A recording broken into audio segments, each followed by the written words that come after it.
நான் உங்கள் சிப்பிப்பாறை ஜோதிடர் சாதி ராகவன் ஜெயபாலாஜி.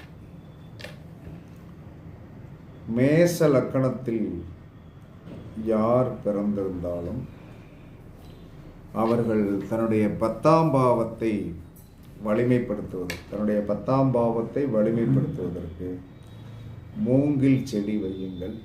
எங்கேயாவது மூங்கில் செடி நட்டு பராமரித்து வாங்க. கண்டிப்பாக உங்களுக்கு என்ன சொல்கிறேன்னா நிறைய பிரச்சனைகள் குறையும். மேச லக்கணத்தில் யார் பிறந்தாலும் அவர்கள் மூங்கில் செடி வைத்து பராமரிப்பது தொழில் சார்ந்த விஷயத்தில் இருக்கிற பிரச்சனைகளை கண்டிப்பாக சால்வ் பண்ணிடும்.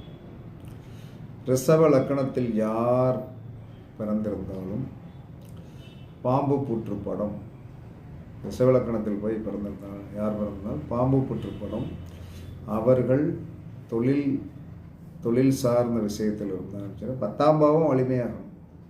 10ஆம் பாவத்தில் நல்லா வருமானம் வரணும் அப்படின்னா பாம்பு புற்று படம் வச்சு செல்ஃபோன் டிஸ்பிளேயில் கூட வைங்க. அது தப்பு கிடையாது. அலுவலகத்தில் தான் வைக்கணும் கிடையாது. ரிஷப லக்கணத்தில் போய் பிறந்தவர்கள் பாம்பு புற்று படம் வைப்பது மிக மிக சிறப்பு. வைங்க, கண்டிப்பாக நல்லா இருப்பீங்க.